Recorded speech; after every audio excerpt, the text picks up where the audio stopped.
Hello aspirants, welcome to Vinex IAS academy. ఇవాళ topic ఏంటి అంటే ఏపీ హిస్టరీని ఏపీపీఎస్సీ గ్రూప్ 2 ఎగ్జామ్ కి ఎలాగ చదువుకోవాలి, ప్రిపరేషన్ స్ట్రాటజీ ఏంటి అనేది ఈ వీడియోలో తెలుసుకుందాం. సో ఏపీ హిస్టరీ అనేది మనకి ఏపీపీఎస్సీ గ్రూప్ 2 మెయిన్స్ ఎగ్జామినేషన్ లో ఉంటుంది. సో ప్రిలిమ్స్ క్వాలిఫై అయిపోయిన తర్వాత ఎవరైతే మెయిన్స్ కి సెలెక్ట్ అవుతారో వాళ్ళందరూ కూడా ఏపీ హిస్టరీని చదువుకోవాల్సి ఉంటుంది. సో మెయిన్స్ లో మనకి 2 పేపర్స్ ఉంటాయి, paper 1 and paper 2. So paper 1 లోనే అగైన్ 2 సెక్షన్స్ ఉంటాయి. సో అందులో సెక్షన్ ఏ ఏంటి అంటే మనకి AP history and section B వచ్చేసి మనకి Indian polity. So AP history అనేది మనకి టోటల్ గా 75 మార్క్స్ కి కండక్ట్ చేస్తారు అనమాట. అండ్ ఈ ఏపీ హిస్టరీలోని మేజర్ గా ఉండే సిలబస్ ఏంటి? సో ఏపీ హిస్టరీని మనకి 5 సెక్షన్స్ కింద డివైడ్ చేస్తారు. ఏంటంటే అవి అంటే ఏన్షియంట్, మిడివల్, మోడర్న్. అంటే ancient AP history, medieval AP history, modern AP history, అలాగే formation of Andhra state and దాని తర్వాత formation of Andhra Pradesh state. So ఈ టాపిక్స్ అంతా కూడా మనకి ఏపీ హిస్టరీలోనే ఉంటాయి. అంటే మేజర్ గా 5 పార్ట్స్ ఉంటాయి. సో ఏపీ హిస్టరీలో మనకి టోటల్ గా 75 క్వశ్చన్స్ అడుగుతారు. 75 మార్క్స్ కి 150 మినిట్స్ డ్యూరేషన్ అనేది ఉంటుంది అనమాట. సో ఏపీ హిస్టరీ మనకి 75 క్వశ్చన్స్ అడుగుతారు. 75 మార్క్స్ కి 150 మినిట్స్ అనేది 150 మినిట్స్ డ్యూరేషన్ అనేది ఇస్తారు.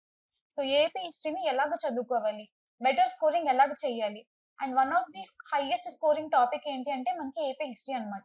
సో ఏపీ హిస్టరీలోనే మనం ఎక్కువ మార్కులు ఎలాగ తెచ్చుకోగలము, సో కొంచెం ప్రాక్టీస్ చేసి కొంచెం ఎక్కువగా రివిజన్ చేసామంటే మనకి one of the scoring subject అనేది అవుతుంది ఇది. And so group 2 new batch అనేది వినెక్స్ ఐఏఎస్ అకాడమీలోని ఏప్రిల్ 4th నుంచి స్టార్ట్ చేయడం అనేది జరుగుతుంది. సో ఈ బ్యాచ్ లోని మనకి both prelims as well as mains కి కోచింగ్ అనేది ఇవ్వడం జరుగుతుంది. అండ్ ఈ బ్యాచ్ యొక్క మేజర్ హైలైట్స్ ఏంటి అంటే మనకి ఎక్స్పర్ట్ ఫ్యాకల్టీ చేత వాళ్ళ గైడెన్స్ తోటి మీకు ట్రైనింగ్ అనేది అంటే లైక్ కోచింగ్ అనేది ఇస్తారనమాట. అండ్ క్లాసెస్ అనేవి బోత్ ఆన్లైన్ అలాగే ఆఫ్లైన్ లోని జరుగుతాయి. అండ్ క్లాసెస్ లోని మీకు ఎలాంటి డౌట్స్ వచ్చినా సరే మీ డౌట్స్ ని క్లియర్ చేయడానికి డౌట్ క్లియరింగ్ సెషన్స్ ని కూడా ఇక్కడ కండక్ట్ చేస్తారు, అరేంజ్ అనేది చేస్తారు. అండ్ మీకు చదువుకోవడానికి బెస్ట్ మెటీరియల్ ఉంటుంది. అండ్ అలాగే ప్రతి స్టూడెంట్ కి కూడా ఇండివిజువల్ కేరింగ్ అనేది ఇస్తారు. సో 1-on-1 మెంటర్షిప్ అనేది కూడా ఉంటుంది, పర్సనల్ మెంటర్షిప్ అనేది ప్రొవైడ్ చేస్తారు. సో మీరు ఎక్కడెక్కడ ల్యాక్ అవుతున్నారు, మీ మిస్టేక్స్ ఏంటి, మీ వీక్ పాయింట్స్ ఏంటి, మీ స్ట్రెంగ్స్ ఏంటి, వాటిని మేము డెవలప్ చేస్తాము. అండ్ అలాగే ఆన్లైన్ టెస్ట్ సిరీస్ అనేది కూడా మీకు ప్రొవైడ్ చేయడం జరుగుతుంది. సో అలాగే వీక్లీ టెస్ట్లు, డైలీ టెస్ట్లు కూడా జరుగుతూ ఉంటాయి. సో టాపిక్ వైజ్ టెస్ట్ జరుగుతుంది, అలాగే గ్రాండ్ టెస్ట్లు కూడా జరుగుతాయి. సో ఈ బ్యాచ్ లోని ఎన్రోల్ అవ్వాలి అంటే ఇక్కడ ఉన్న క్యూఆర్ కోడ్ ని స్కాన్ చేసి రిజిస్టర్ అవ్వండి. అలాగే మీకు ఇంకా ఏమైనా ఫర్దర్ క్వైరీస్ ఉన్నా, ఇంకా ఫర్దర్ డీటెయిల్స్ ఏమైనా తెలుసుకోవాలనుకుంటే స్క్రీన్ మీద కనిపిస్తున్న నెంబర్ 9848053431. సో ఈ నెంబర్ కి మీరు కాంటాక్ట్ చేయొచ్చు. అండ్ ఒకవేళ మీరు డైరెక్ట్ గా అకాడమీని విజిట్ చేయాలన్నా సరే విజిట్ చేయొచ్చు. సో మన అకాడమీ వచ్చేసి ద్వారకా నగర్ ఫస్ట్ లేన్ లోనే ఉంటుంది. సో మీరు కాల్ చేసి ఇంకా బ్యాచ్ డీటెయిల్స్ ని కంప్లీట్ గా తెలుసుకోవచ్చు. సో ఏపీ హిస్టరీ మీద మనం మేజర్ గా ఎందుకు ఫోకస్ చేయాలి అంటే ఏపీ హిస్టరీ మనకి పేపర్ 1 లోని 75 క్వశ్చన్స్ కి సెక్షన్ ఏ లోని మనకు అడుగుతారు అనమాట. సో ఇంకొక సెక్షన్ ఏంటి అంటే Indian polity. So one of the highest scoring subject ఏంటి అంటే మనకి ఏపీ హిస్టరీ. సో అండ్ ఇందులోని మనకి ఈక్వల్ వెయిటేజ్ ఉంటుంది. సో ఫస్ట్ 3 చాప్టర్స్ ఏంటంటే అంటే ఫస్ట్ 3 యూనిట్స్ ఏంటంటే ancient AP, medieval AP history and అలాగే మోడర్న్ ఏపీ హిస్టరీ. సో ఈ 3 చాప్టర్స్ నుంచే మనకి లోన్ 60 మార్క్స్ అనేది మనం స్కోర్ చేసే అవకాశాలు ఎక్కువగా ఉంటాయి. ఈ 3 చాప్టర్స్ నుంచి మనకి ఎక్కువ క్వశ్చన్స్ వస్తుంది. సో ఏన్షియంట్ ఏపీ నుంచి మనకి అరౌండ్ 20 క్వశ్చన్స్ ని మనం ఎక్స్పెక్ట్ చేయొచ్చు, మిడివల్ ఏపీ నుంచి 20 క్వశ్చన్స్ ఎక్స్పెక్ట్ చేయొచ్చు, అలాగే మోడర్న్ నుంచి కూడా మనం 20 క్వశ్చన్స్ ని ఎక్స్పెక్ట్ చేయొచ్చు. సో ఈ 3 చాప్టర్స్ నుంచి మనకి 60 మార్క్స్ అనేవి వస్తాయి. అండ్ లాస్ట్ 2 చాప్టర్స్ ఏవైతే ఉన్నాయో వాటిలోని మనకి 15 మార్క్స్ అనేవి 15 క్వశ్చన్స్ అనేవి ఎక్స్పెక్ట్ చేయొచ్చు. అండ్ ఈజీగా మనం కొంచెం ప్రాక్టీస్ తోటి మన బెస్ట్ ప్రిపరేషన్ స్ట్రాటజీ తోటి 65+ మార్క్స్ అండ్ అలాగే 70 మార్క్స్ ని స్కోరింగ్ చేసే పేపర్ అనమాట ఇది. అండ్ అలాగే సో డిస్కస్ చేసినట్టు ఇది హై స్కోరింగ్ ఉన్న పేపర్. సో ఈజీగా మీరు కొంచెం ఫోకస్డ్ గా చదివితే, నెంబర్ ఆఫ్ టైమ్స్ రివిజన్ చేసి ప్రాక్టీస్ చేయగలిగితే సో హై స్కోర్ అనేది దీనిలోని మీరు అచీవ్ చేయొచ్చు. సో ఎక్కువ స్టాటిక్ పార్ట్ ఉంటుంది, లింకింగ్ చేసుకొని చదివితే మీకు హై స్కోరింగ్ ఉంటుంది. పేపర్ 2 లో మనకి ఎక్కువ డైనమిక్ గా ఉంటుంది. పేపర్ 1 లోనే మనకి స్కోరింగ్ సబ్జెక్ట్ అనమాట. అరౌండ్ 130 మార్క్స్ ని మీరు స్కోర్ చేసుకోవచ్చు ఏపీ హిస్టరీ నుంచి, పాలిటీ నుంచి కూడా. సో ఫస్ట్ మనం ఏపీ హిస్టరీలో ఉన్న సిలబస్ ఏంటో తెలుసుకోవాలి, అప్పుడే మనం ప్రాపర్ గా చదువుకోవడానికి జరుగుతుంది అన్నమాట.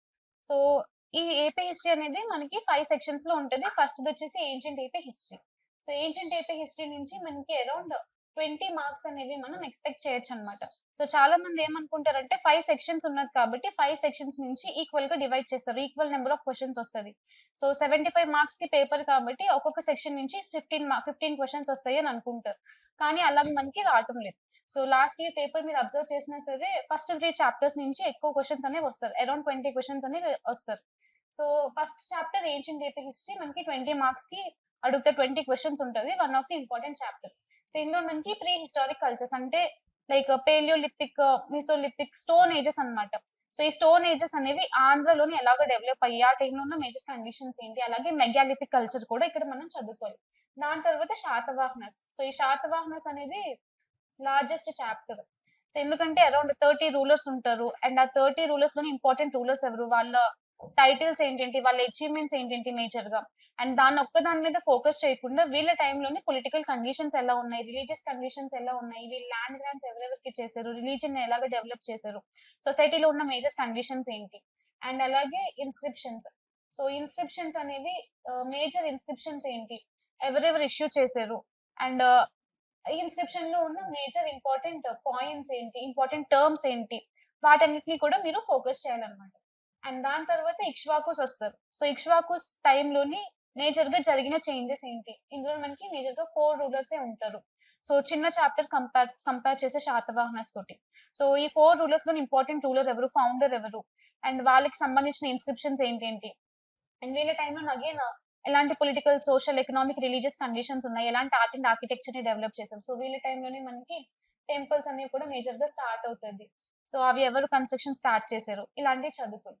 అండ్ దాని తర్వాత like social, economic, religious conditions, literature, art and architecture. So ఇలాంటి ఈ డైమెన్షన్స్ లోని అన్ని కింగ్డమ్స్ ని కూడా చదువుకోవాలి. అండ్ దాని తర్వాత విష్ణు కుండిన్స్ వస్తారు. సో ఇక్ష్వాకుస్ కి విష్ణు కుండిన్స్ కి మధ్య కొన్ని స్మాల్ డైనెస్టీస్ ఉంటాయి, లైక్ బృహత్ పలైనస్ అని, సాలంకయానస్ అనేసి. సో వాళ్ళ మీద మనకి ఎక్కువగా క్వశ్చన్స్ అడగరు, బట్ జస్ట్ ఒక 1 మార్క్ అట్లా మాత్రమే వస్తుంది అన్నమాట. అండ్ దాని తర్వాత సో ఈ విష్ణు కుండిన్స్ లోని మనకి మేజర్ గా ఇంపార్టెంట్ రూలర్స్ ఎవరు, again political, economic, social, literature, art and architecture ఎలాగా డెవలప్ అయింది, ముందు టైం పీరియడ్స్ తో కంపేర్ చేస్తే చేంజెస్ ఏమేమి జరిగాయి. అండ్ ఆర్ట్ అండ్ ఆర్కిటెక్చర్ లోనైతే మనకి మేజర్ గా రాక్ కట్ కేవ్ టెంపుల్స్ అనేది వీళ్ళు స్టార్ట్ చేశారు. సో ఈ రాక్ కట్ కేవ్ టెంపుల్స్ అనేవి ఎక్కడెక్కడ ఏ రూలర్ మేజర్ గా స్టార్ట్ చేశారు, ఇలాంటి వాటి మీద ఫోకస్ చేయాలి. అండ్ దాని తర్వాత most important chapter eastern Chalukyas of Vengi. So వేంగిలోని ఈస్టర్న్ చాళుక్యాస్ కింగ్డమ్ ని ఎస్టాబ్లిష్ చేసింది ఎవరు, ఇంపార్టెంట్ రూలర్స్ ఎవరు. ఇది అగైన్ మళ్ళీ పెద్ద చాప్టర్ అనమాట, శాతవాహనస్ లాగా. సో కన్ఫ్యూజింగ్ గా కూడా ఉంటుంది చాలా మందికి. సో కన్ఫ్యూజ్ అవ్వకుండా నీట్ గా నోట్స్ అనేది ప్రిపేర్ చేసుకోండి. ఇంపార్టెంట్ రూలర్స్ ఎవరు, వాళ్ళ టైటిల్స్ ఏంటి, వాళ్ళ మేజర్ అచీవ్మెంట్స్ ఏంటి. అండ్ ఈ టైంలోని మనకి తెలుగు లిటరేచర్ అనేది కూడా ఎక్కువగా డెవలప్ అవుతది. సో తెలుగు లిటరేచర్ ని డెవలప్ చేసిన పోయెట్స్ ఎవరు, వాళ్ళని ప్యాట్రనైజ్ చేసిన కింగ్స్ ఎవరు, వాళ్ళకి ఎలాంటి ల్యాండ్ గ్రాంట్స్ ఇచ్చారు, లిటరరీ వర్క్స్ ఏమేమి ప్రొడ్యూస్ అయ్యాయి, ఇలాంటి వాటి మీద మనం ఫోకస్ చేయాలి. అండ్ దాని తర్వాత ఆంధ్ర చోలాస్. సో తెలుగు చోలాస్ అని కూడా అంటారు. సో వీటిలో ఉన్న ఇంపార్టెంట్ డైనస్టీస్ ఏంటి, హైహయాస్ అని ఎవరిని అంటారు, రేనాటి చోలాస్ ఎవరు, వాళ్ళ కింగ్డమ్ ఎక్కడ ఉన్నది, వాళ్ళ టైంలో జరిగిన లైక్ సొసైటికల్ కండిషన్స్ ఎలా ఉన్నాయి, రిలీజియస్ కండిషన్స్ ఎలా ఉన్నది, పొలిటికల్ కండిషన్, అడ్మినిస్ట్రేటివ్ కండిషన్స్ ఎలా ఉన్నది. అండ్ దాని తర్వాత Telugu language. So Telugu language అనేది ఎలాగ డెవలప్ అయ్యింది, ఆర్ట్ అండ్ ఆర్కిటెక్చర్. సో ఇలాంటి వాటి మీద మనం ఫోకస్ చేయాలన్నమాట. అండ్ అలాగే ఇక్కడే మనకి ఆంధ్ర అనే వర్డ్ అనేది ఎక్కడ ఫస్ట్ గా మెన్షన్ చేశారు, సో ఆంధ్ర వర్డ్ ని ఎక్కడ ఫస్ట్ గా మెన్షన్ చేశారు, ఏ ఇన్స్క్రిప్షన్ లో ఉన్నది, ఆంధ్ర వర్డ్ ఎలా ఆరిజినేట్ అయింది, ఇలాంటివి కూడా ఫోకస్ చేస్తూ ఉండాలి. సో ఇక్కడ మేజర్ గా మీరు చదువుకోవాల్సింది Satavahanas, Ikshvakus, Vishnukundins, eastern Chalukyas of Vengi. And ఈ నాలుగిట్లో కూడా most important Satavahanas and eastern Chalukyas of Vengi. And దాని తర్వాత మిడివల్ ఏపీ హిస్టరీ మనకి సెకండ్ పార్ట్. సో అగైన్ ఇందు నుంచి కూడా మనం 15+ క్వశ్చన్స్ అనేవి ఎక్స్పెక్ట్ చేయొచ్చు. అరౌండ్ 15 to 20 క్వశ్చన్స్ అనేవి మనం ఎక్స్పెక్ట్ చేయొచ్చు. సో ఇందులో మనకి ఇచ్చిన సిలబస్ ఏంటి అంటే various major and minor dynasty that ruled Andhradesa between 11th and 16th centuries అన్నారు. సో ఇక్కడ మనకి ఏమేమి డైనస్టీస్ వస్తుంది, కాకతీయాస్ వస్తారు, అలాగే వీళ్ళ తర్వాత రెడ్డి కింగ్డమ్స్ వస్తారు, రెడ్డి కింగ్స్. అండ్ దాని తర్వాత విజయనగర ఎంపైర్ వస్తుంది. అండ్ దాని తర్వాత కుతుబ్ షాహీస్ వస్తారు. సో కాకతీయ కింగ్డమ్ అనేది ఇండిపెండెంట్ కింగ్డమ్ కింద ఎస్టాబ్లిష్ చేసిన కింగ్ ఎవరు, వాళ్ళు ఎవరికి ఫ్యూడేటరీస్ కింద ఉండేవారు, ఇంపార్టెంట్ కింగ్స్ ఎవరు, వాళ్ళ అచీవ్మెంట్స్ ఏంటి మేజర్ గా. అండ్ వీళ్ళ టైంలో ఎలాంటి ఆర్కిటెక్చరల్ డెవలప్మెంట్స్ జరిగాయి, పొలిటికల్ కండిషన్స్ ఎలా ఉన్నాయి, ఎకనామిక్ సోషల్ కండిషన్స్ ఎలా ఉన్నది. అండ్ వీళ్ళ టైంలో చూసుకుంటే మనకి 1000 పిల్లర్ టెంపుల్ అనేది లైక్ డెవలప్ చేస్తారు. సో వాటి మీద మనం ఫోకస్ చేయాలి. అండ్ దాని తర్వాత రెడ్డి డైనస్టీ. అలాగే కాకతీయ కింగ్డమ్ అనేది ఎలాగ డిక్లైన్ అయ్యింది దానిని కూడా మనం ఫోకస్ చేయాలి. ఇండియాలో ఏపీలోకి ముస్లిం రూల్ అనేది ఎవరి పీరియడ్ లో ఎంటర్ అయ్యింది. అండ్ దాని తర్వాత Reddi kingdom. So Reddi kingdoms డైనస్టీని ఎవరు ఎస్టాబ్లిష్ చేశారు, వీళ్ళ మేజర్ ఎయిమ్ ఏంటి, వీళ్ళు ముస్లిమ్స్ అగేన్స్ట్ గా మేజర్ ఫైట్ ని ఎలాగ పెట్టారు, అండ్ వీళ్ళకి సంబంధించిన ఇన్స్క్రిప్షన్స్ ఏంటి, ఇలాంటి వాటి మీద ఫోకస్ చేయాలి. తర్వాత విజయనగరం. సో విజయనగర ఎంపైర్ లో మనకి 4 డైనస్టీస్ ఉంటాయి. సో ఏంటి ఆ 4 డైనస్టీస్, ఆ 4 డైనస్టీస్ ఫౌండర్ ఎవరు, ఆ డైనస్టీస్ లో ఇంపార్టెంట్ రూలర్స్ ఎవరు, వాళ్ళ అచీవ్మెంట్స్ ఏంటి, శ్రీకృష్ణ దేవరాయ ఏ డైనస్టీకి చెందిన పర్సన్, అలాగే అష్టదిగ్గజ శ్రీకృష్ణ దేవరాయ కోర్టులో ఉంటారు, వాళ్ళు ఎవరు, వాళ్ళు రాసిన ఇంపార్టెంట్ బుక్స్ ఏంటి, అన్నమాచార్య కూడా మనకి విజయనగర ఎంపైర్ టైం పీరియడ్ లోనే ఉన్నారు, అతను రాసిన బుక్స్ ఏంటి. సో తెలుగు లాంగ్వేజ్ అనేది డెవలప్ అవ్వడానికి ఈ కింగ్డమ్స్ ఎలాంటి హెల్ప్ అనేది చేసాయి, ఎలాగో తోడ్పడ్డాయి. ఆ తర్వాత కుతుబ్ షాహీస్ వస్తారు. సో కుతుబ్ షాహీస్ లో కూడా మనము అగైన్ ఇలాంటి ఇంపార్టెంట్ రూలర్స్ ఎవరు, అలాగే పొలిటికల్ సోషల్ ఎకనామిక్ కండిషన్స్ ఇవంతా తెలుసుకోవాలి. చార్మినార్ ఎవరు బిల్డ్ చేశారు, ఏ టైంలో బిల్డ్ చేశారు, ఇలాంటివంతా కూడా తెలుసుకోవాలి. అండ్ దాని తర్వాత ప్రతి కింగ్డమ్ ని కూడా social conditions, religious, economic conditions ఏంటి, ఇలాంటి డైమెన్షన్స్ లో చదవాలి. తర్వాత Telugu language growth. So Telugu ఈ చాప్టర్ అగైన్ మనకి ఇంపార్టెంట్ అన్నమాట, దీని నుంచి అగైన్ ఎక్కువ క్వశ్చన్స్ అనేవి అడుగుతారు. సో ఈ గ్రోత్ ఆఫ్ తెలుగు లాంగ్వేజ్ అనేది ఎలాగ జరిగింది, సో తెలుగు లాంగ్వేజ్ ని డెవలప్ చేయడానికి ఎవరెవరు పోయట్స్ ఏమేమి బుక్స్ రాశారు, మేజర్ గా తెలుగు లాంగ్వేజ్ డెవలప్ అవడానికి ఎలాంటి లిటరరీ వర్క్స్ ప్రొడ్యూస్ అయ్యాయి, సో వాటి ఆథర్స్ ఎవరు, వాటి ఇంపార్టెన్స్ ఏంటి, కింగ్స్ ఎవరెవరు ప్యాట్రనైజ్ చేశారు తెలుగు లాంగ్వేజ్ డెవలప్ అవడానికి. అండ్ అలాగే మనకి ఆంధ్రదేశంలోని లైక్ 11th-16th సెంచరీలోని ఆర్ట్ అండ్ ఆర్కిటెక్చర్, లిటరేచర్ ఎలాగ ఉన్నది, లైక్ ఈ కింగ్డమ్స్ టైంలో ఎలాంటి ఆర్ట్ అండ్ ఆర్కిటెక్చర్ అనేది వాళ్ళు సపోర్ట్ చేశారు, ఎలాంటి లిటరేచర్ ని డెవలప్ చేశారు, అదంతా కూడా మనము ఇక్కడ కవర్ చేస్తాం. తర్వాత modern AP history. So modern AP history, so modern AP history అనేది మనం మోడర్న్ ఇండియన్ హిస్టరీ తోటి లింక్ చేసుకుంటూ చదవాలన్నమాట. ఇక్కడ మనకి అడ్వెంట్ ఆఫ్ యూరోపియన్స్, అంటే యూరోపియన్ల రాక ఆంధ్రదేశంలో. సో యూరోపియన్స్ ఎలాగైతే ఇండియాలోకి వచ్చారో, యూరోపియన్స్ ఆంధ్రలోకి కూడా ఎప్పుడు వచ్చారు, సో అక్కడ ఆర్డర్ ఏంటి, క్రోనలాజికల్ ఆర్డర్ ఏంటి, ఎంట్రీ ఆర్డర్ ఏంటి, ఎగ్జిట్ ఆర్డర్ ఏంటి, ఆంధ్రలోకి ఎంటర్ అయిన ఆర్డర్ ఏంటి, ఎగ్జిట్ అయిన ఆర్డర్ ఏంటి, వాళ్ళ ఫస్ట్ ఫ్యాక్టరీస్ ని, ట్రేడ్ సెంటర్స్ ని ఎక్కడెక్కడ ఎస్టాబ్లిష్ చేశారు, ఆ ఇండియాలోని ఫస్ట్ ఫ్యాక్టరీస్ ని, ట్రేడ్ సెంటర్స్ ని ఎక్కడ ఎస్టాబ్లిష్ చేశారు, లింకేజ్ చేసుకుంటూ చదువుకోండి. ఆ తర్వాత ఆంధ్ర అనేది కంపెనీ రూలింగ్ లోకి ఎలాగ వెళ్ళిపోయింది. అండ్ ఇక్కడ వాళ్ళు కొన్ని బ్యాటిల్స్ ని కూడా ఫైట్ చేస్తారు, లైక్ బ్యాటిల్ ఆఫ్ పద్మనాభం అని ఇలాంటి బ్యాటిల్స్ ఫైట్ చేస్తారు. సో ఏ రీజన్స్ ని ఎప్పుడు వాళ్ళు సొంతం చేసుకున్నారు, ఏమేమి బ్యాటిల్స్ ని ఫైట్ చేశారు, ఎవరితో ఫైట్ చేశారు. తర్వాత 1857 రివోల్ట్. సో ఇండియాలో 1857 రివోల్ట్ ఎలాగైతే జరిగిందో, ఆ రివోల్ట్ అనేది ఆంధ్రాలోని ఎలాగ కంటిన్యూ అవుతుంది, ఇక్కడ ఈ రివోల్ట్ లో పార్టిసిపేట్ చేసిన లీడర్స్ ఎవరు ఆంధ్ర నుంచి, ఆ రివోల్ట్ యొక్క మేజర్ ఇంపాక్ట్ ఏంటి, అండ్ బ్రిటిష్ రూల్ ఎస్టాబ్లిష్ అయిన తర్వాత వాళ్ళు ఎలాంటి చేంజెస్ ని ఆంధ్రాలోకి తీసుకొని వచ్చారు. అండ్ సోషల్ కల్చరల్ అవేకనింగ్, అంటే ఇండియాలో ఎలాగైతే సోషల్ రిలీజియస్ రిఫార్మ్ మూవ్మెంట్స్ జరిగాయో, ఆంధ్రాలో కూడా సోషల్ రిలీజియస్ రిఫార్మ్ మూవ్మెంట్స్ అనేది జరుగుతుంది అనమాట.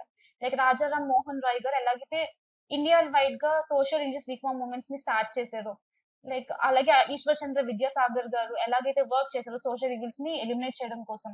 ఇక్కడ మనకి కందుకూరి వీరేష్ లింగం గారు, సో ఇతను మేజర్ గా వర్క్ చేస్తారు. అండ్ మిగిలిన సోషల్ రిఫార్మర్స్ ఎవరు ఆంధ్రలోని, వాళ్ళు ఎస్టాబ్లిష్ చేసిన ఆర్గనైజేషన్స్ ఏంటి, వాళ్ళు ప్రొడ్యూస్ చేసిన లిటరరీ వర్క్స్ ఏంటి. తర్వాత justice party and self respect movement. So justice పార్టీని, సెల్ఫ్ రెస్పెక్ట్ మూవ్మెంట్ ని ఎవరు ఎస్టాబ్లిష్ చేశారు, ఎవరు ఫౌండ్ చేశారు. తర్వాత మేజర్ గా ఆ పార్టీ, ఆ మూవ్మెంట్ యొక్క మేజర్ ఎయిమ్ ఏంటి, సో వీటి ఇంపాక్ట్ ఏంటి. అలాగే నెక్స్ట్ నేషనలిస్ట్ మూవ్మెంట్ నా అంట. సో ఇండియాలో ఎలాగైతే ఫ్రీడమ్ స్ట్రగుల్ అనేది స్టార్ట్ అవుతుందో, ఆ ఇంపాక్ట్ అది ఆంధ్రలోనే ఎలాగో కంటిన్యూ అయ్యింది. సో 1885 నుంచి 1947 వరకు కూడా జరిగిన మూవ్మెంట్స్ ఏంటేంటి, like Vande Mataram movement, non cooperation movement, civil disobedience movement, quit India movement, ఈ మూవ్మెంట్స్ అన్ని కూడా జరుగుతాయి. సో ఈ మూవ్మెంట్స్ జరిగినప్పుడు ఆంధ్రలోని ఆ మూవ్మెంట్స్ ని లీడ్ చేసిన లీడర్స్ ఎవరు, అండ్ వాళ్ళు ఎలాగో వాళ్ళ ఫ్రీడమ్ స్ట్రగుల్ ని అండ్ పీపుల్ లోని అవేర్నెస్ ని క్రియేట్ చేశారు.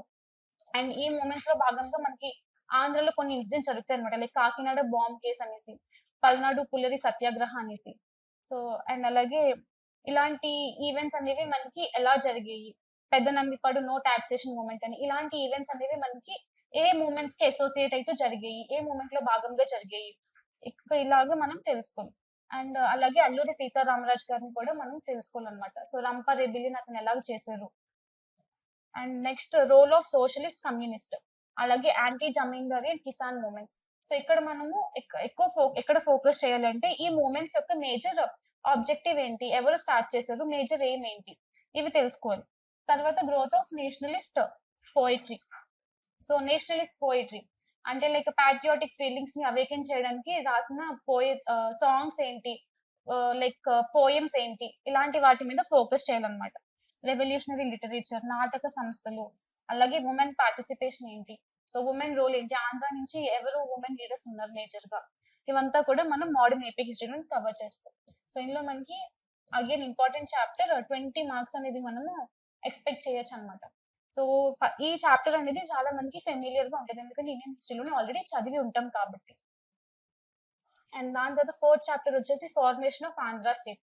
సో మద్రాస్ ప్రెసిడెన్సీ నుంచి ఆంధ్ర స్టేట్ అనేది ఎలాగ ఫామ్ అయింది, ఎప్పుడు ఫామ్ అవుతుంది అంటే 1953లో. సో అసలు ఆంధ్ర స్టేట్ ని ఫామ్ చేయాలన్న ఉద్దేశం వాళ్ళకి ఎందుకు వచ్చింది, ఎందుకు సపరేట్ అవుదాం అనుకున్నారు మద్రాస్ నుంచి.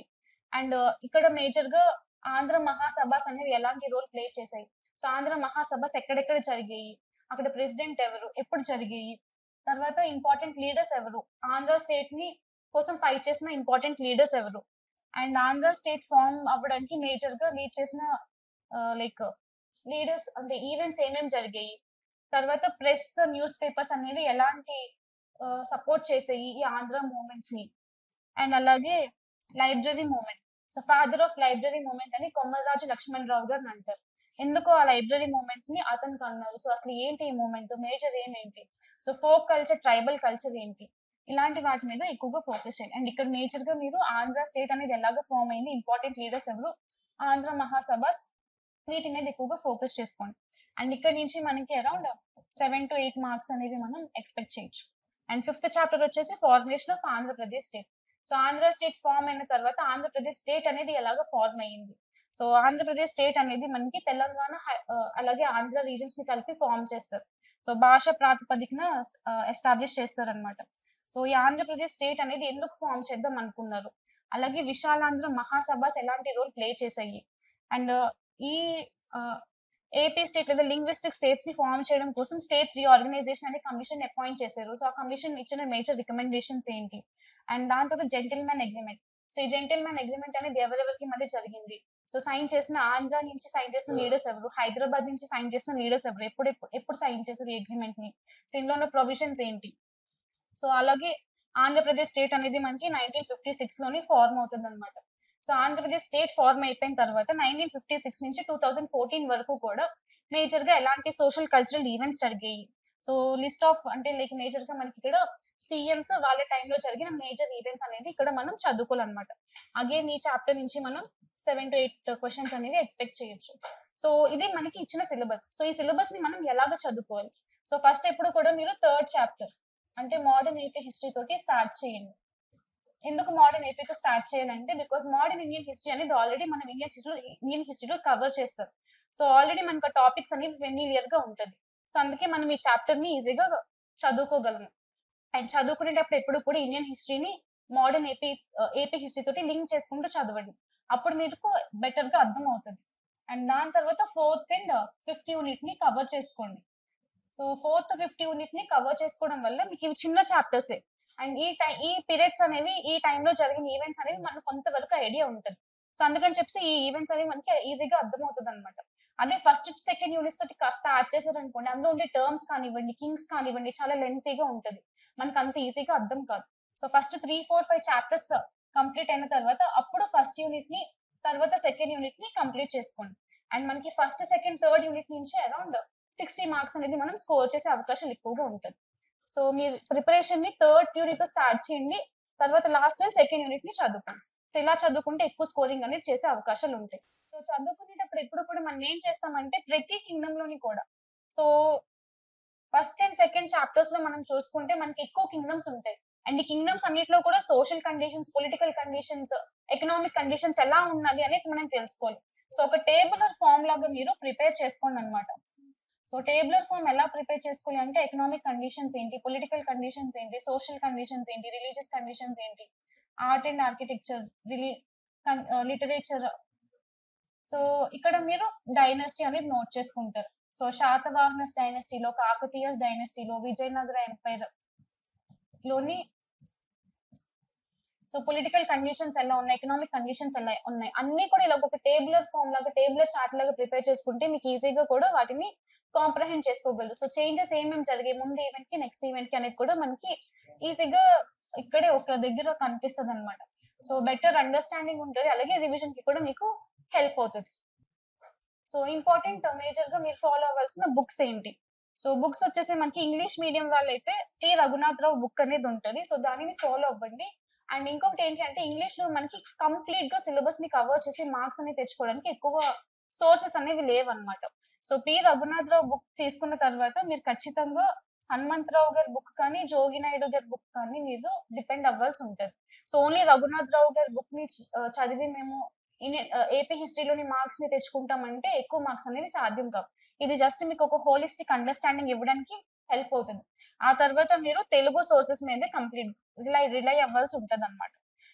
సో బెస్ట్ స్ట్రాటజీ ఏంటి అంటే సిలబస్ ని మనం క్షుణ్ణంగా తెలుసుకోవాలి. దాని తర్వాత ఈ 5 angles political, economic, social, cultural, religious aspects లోని ప్రతి కిణంని కూడా చదువుకోవాలి. అండ్ ఇందాక చెప్పినట్టుగా ఒక కంపారిజన్ టేబుల్ లాంటిది ప్రిపేర్ చేసుకోండి. సో దట్ మీకు ముందు ఈ టైంలో ఉన్న ఈవెంట్స్ ని ఇప్పుడు ఈవెంట్స్ ని లింక్ చేసుకోవడానికి, కనెక్ట్ చేసుకోవడానికి హెల్ప్ఫుల్ అవుతుంది. చేంజెస్ ని అర్థం చేసుకోగలరు.